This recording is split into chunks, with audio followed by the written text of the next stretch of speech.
right. Time for a little go off king, right? It's been a while. Been a while since I left you without a dope beat to step to. Step two, step two. So all right. Got the Al Gore beat going. Got the Al Gore rhythm. And what the Democrats did this before. Like, this is what happened during the 70s. One of the most important things that the reason why everybody has to talk up the Black Panthers so much, Black Panthers are actually a thing that if you were alive during the time when the rapper named Paris, the Black Panther of hip hop, came out. So Paris went to Lowell High School. You were to look it up. At first you'd be kind of like, okay, but it would take like reading a number of stories about it, because then at some point you might take a look at a map of San Francisco and be like, okay, well, this school is not exactly near any historically black neighborhood such as Lakeview or Ingleside, or Ocean View, actually would be called Ocean View, Ingleside, the Fillmore, Hunters Point, anything like that. No, Lowell was a magnet school next to the University of San Francisco, or State University of San Francisco, not University of. And he went there, and it's a Chinese magnet school, is kind of the joke about it. It's where you go when you're really smart. So it's for the smart kids. So he went to a school that was dedicated to the smart kids, and he becomes the Black Panther of hip hop. His career is relatively short-lived. He has like maybe 2-3 songs that really hit. But they hit during the time where it's the death of political hip-hop. So he's able to kind of capitalize on such imagery. But, it was Lee Stranahan is the one who really broke open that it's like, no, the Panthers were like kind of psychotic. That they had elements within their ranks that these people like hated police. Like, if you were around at the time, you would have seen that most of their comics and their propaganda were these weird anti-police screeds, with lots and lots of comics of people killing pigs dressed in uniforms. So even Colin Kaepernick somehow finding socks like that, like he went way out of his way to do that. And really what this is that this has a lot to do with just that the psychotic black people wanting to assassinate police because they have to believe themselves this incredibly special group of people who are being kept down by the power of the white man, rather than black people are just very normal, sometimes average to a fault, or average at best, and are achieving then average at best results. That they're just achieving what they can achieve, which is just normal results. They have normal jobs. And that where black people concentrate, you end up finding a lot of black Americans who are average at best, or below that, where such that they're kind of obviously poor, or just of obviously completely normal work, like kind of level of society in the not this even the socioeconomic thing, but like the thing that Kevin Samuels brought up so importantly, social class being common among social classes. That really upsets black people, that they're so common, and they don't take it as that it speaks to something deeper and more truthful. See, like there's the famous thing of sort of this idea of in American cinema of the country bumpkin type who is just simply a country bumpkin, and that in our cinema the country bumpkin eventually says something very wise and bumpkin-y, that Hey, puppers. A happy dog. Should see. Look at that happy dog. And so then you get this character who then is just, he is who he is. He is what he is. He's just him. He just does his thing. He just achieves what he achieves. He's not looking for greatness and grandeur. He's fine with his Appalachian mountains. He's fine with his ways. He's fine with his ways. Well, black people aren't like that anymore, and the white liberals are as well. They're starting to find that they are common. They can fake all this stuff that they're the smartest people who've ever smarted, but they know it's fake. They know that the right wing is who's discussing books like Hayek and the 48 Laws of Power, that literally dating websites have like told women, if you see a guy dating, if you were dating a guy and he's reading this book, that's a warning sign that he's a misogynist or that he's like a white supremacist or something. So now simply being well read in the best books of the day makes you a far right-wing white supremacist, according to the average liberal shit-lib piece of garbage. So this is now the where we're at. To be literate is frightens. It frightens this what now is this embracing of lower than common culture. And that's really an important way of thinking of it, that what you're seeing coming from the results of the Democrats now, with it being worse than the 70s in a lot of ways. Because, so in the 70s, one of the parts about the 70s we were supposed to forget was the bombings of the police stations. It was about 5,000 bombings of police stations. All of this was a Democratic Party thing. They eventually, you find those people who had done all the bombings are involved in, say, the Barack Obama administration by just simply being associated with it. But that one of these people ends up, because they're the weathermen, and one of these weathermen ends up being involved directly with BLM as well. So all this kind of like politically extreme end of the left, this is just a repeat of stuff that the Democratic Party had done before, but in the 70s.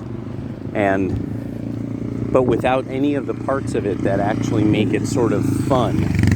So no good times, no what's happening, no salt and pepper detective show where you got the black and white street detectives taking the streets back, none of the fun stuff, only the suck. Only the violence, the drugs, the homeless people. Now, one of the things I think is particularly interesting at this stage, at this juncture, is where things are obviously really at. Because now, with crime rising, you would think one of the things that would have to come up, because of always the complaints about crime and how terrible America is, you would think at this time somebody would be talking about crimes against women with crime rising. But note that nobody's talking about that. Nobody gives a shit about that, it seems.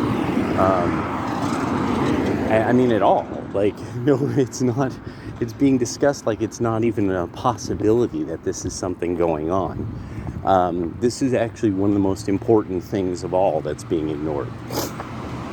Because it makes it clear that obviously that is happening. Obviously, then, there are lots of crimes against women happening, and that the press is going out of its way to not discuss it. That rape is probably up. Directly, just violence against females, just that a woman gets robbed, a woman gets beaten up and robbed, things like that. That's probably all up right now. And the whole game is always ignoring what the Democrats are really at fault for. Oh, weird. So that's what they built over here. So they rebuilt that school. They rebuilt that whole fucking school. I just love how there's this idea that there's just not enough money going to the schools, and it's like, you guys just rebuilt another one. Like, and it looks like you built it smaller. Yeah, there's just benches chilling over there. I could just walk over there and kick back.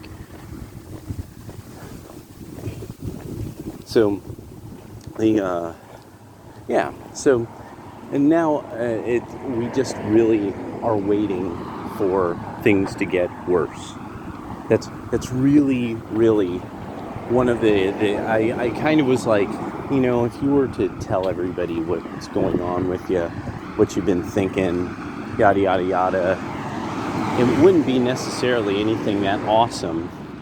And then I just had to think about it. I'm like, no, it's just things are going to get worse. You're going to see more and more security everywhere. And it's going to be passive security methods. There's going to be constantly more and more and more passive security methods. And that what will be hilarious, because everything also will it won't just get worse, but things are going to get worse in that way that you're sort of like, why would you say that out loud, kind of getting worse? So passive security systems will increase, but they will be called racist. Now, I know immediately some of you are laughing because you know exactly what I'm talking about, you know exactly what I mean. But you're like sitting there kind of like, yeah, they don't get when they say that how clear that makes it what's really the deal. Do they? No, they don't. They don't understand that when they say passive security methods are racist, that what they're doing is disclosing that it's because black people keep getting caught on passive security doing crime. I don't want to deal with that. The Democrats have already decided they're going to try to force through anything and everything that they want. That it is now really one of the most clear things is that there is no way back from their one-party rule desire and their one-party rule system. What really now has to be done by people who are right of center is that's never forgotten, and that they constantly have to deal with the accusation. You're only doing this to ensure one-party rule. You're only doing this to destroy the constitutional republic and establish one-party rule. Now, the thing is, it is true, it would become a type of weird, grinding, I would think it would take about a generation, or about 10 to 12 years, that it wouldn't be really a civil war, it'd be a civil separation. And that the more it would progress, the more angry and openly hostile Democrats and liberals would get. That they would take it as literally like that everything is constantly somebody else's fault, because that's what it is to be a liberal or on the left, is blaming everybody else for what it happens, and so it would be a constant of doing that. But the beauty of it is what really, one of the things I foresee would happen from it is how it would break women. It would completely break the female culture thing, because there would basically be this understanding women would go where the boys are. This is one of the things about when you spin records, when you're at a club or something like that. Hip-hop is a boys' thing. The only reason why there's a hip-hop night with women involved is because women show up to the boys' thing. You know, women don't care about lyrics or emceeing, they care about the beat. That's literally what they've always said. This is even to the point where there's, in the first generation of rap music, at the end of every album, there's a house music song. Even Compton's Most Wanted had one, I Don't Dance. but like this is something to dance to by NWA. There's a DJ Polo, Cool G Rap and DJ Polo song at the end of it. A lot of these, there was usually one song for the DJ and one song that was meant for the club, and then it was usually kind of like a house beat. What was it? What's her face? Queen Latifah had one. Was it Come Into My House? Was the song. Now, I don't know, at the time, there were some groups that they were trying to venture into the realm of using house music more, and nobody was making beats like the R and Eric B. and Rakim, where that he really had that style down, and his speed of lyrics was that he could match it the way that his whole style worked. It worked very well. But for most people, just one or two songs, that was the big house jam, and that you would have like the DJ scratching things in and this and that and bumping in samples, and that was the big dance song. And then so it's because hip hop has always been a boys' thing, and that the dance music and R&B was the girls' thing, and none of us listened to it back in the day. Nobody listened to Mary J. Blige. That was a girls' thing, and so even female MCs had only usually about 2 albums that they could pull off before people were like, you can't really MC, and it was true in general, because they couldn't battle. And that's it. You have to be able to battle. If you can't battle, it shows in your rhymes.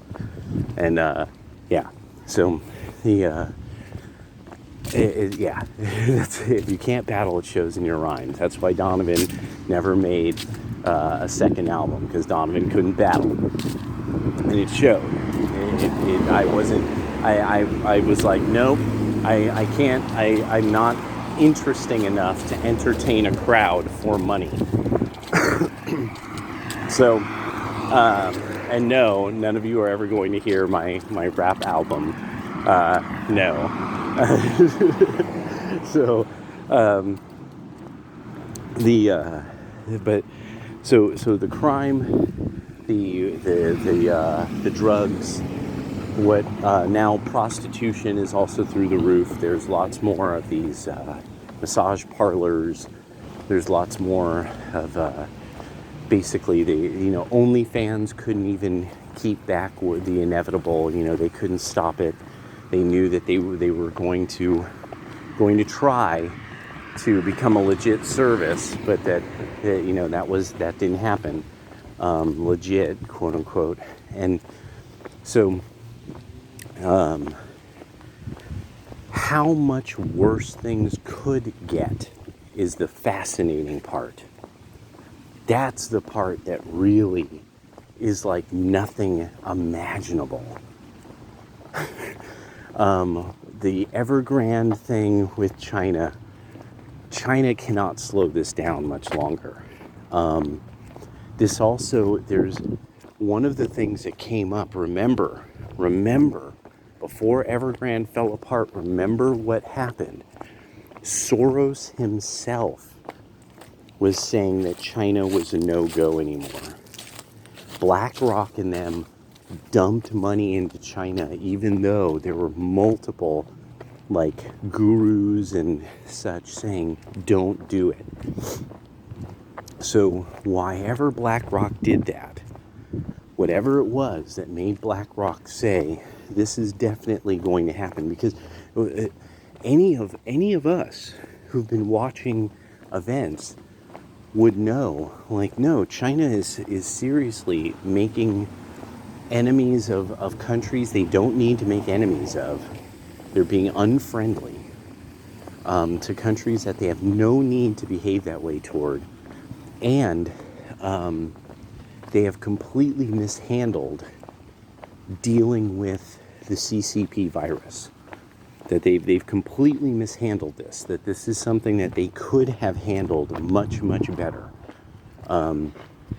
because it does appear that they were doing something in cahoots with our university, DARPA, and bioweapons section of our government. All they needed to do was to leak certain information about this, and but what I'm thinking is that they're in too deep in it, that they've got too much infrastructure and too much dedicated to all this bioweapon research, so that there's nothing they can do. They are literally stuck. Boom, passive security example number one. Let me show you. Let's see if you all can see it.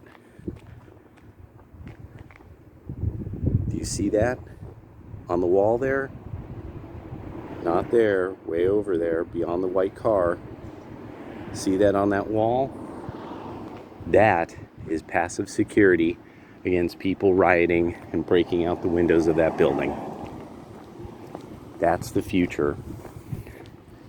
That is the future now. Look, outside, sprinklers outside the building. Now, yeah, they're above cars. Might even be that there's some kind of regulation on that. But most importantly, it's in case somebody decides to light something on fire outside the building.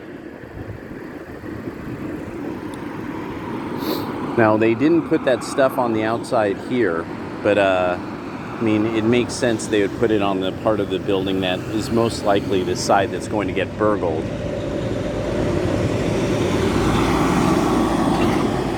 Yeah, the falling apart of China and that economic implosion happening with their real estate is going to hit mostly what a lot of people have talked about, and it's going to be hitting retirement funds.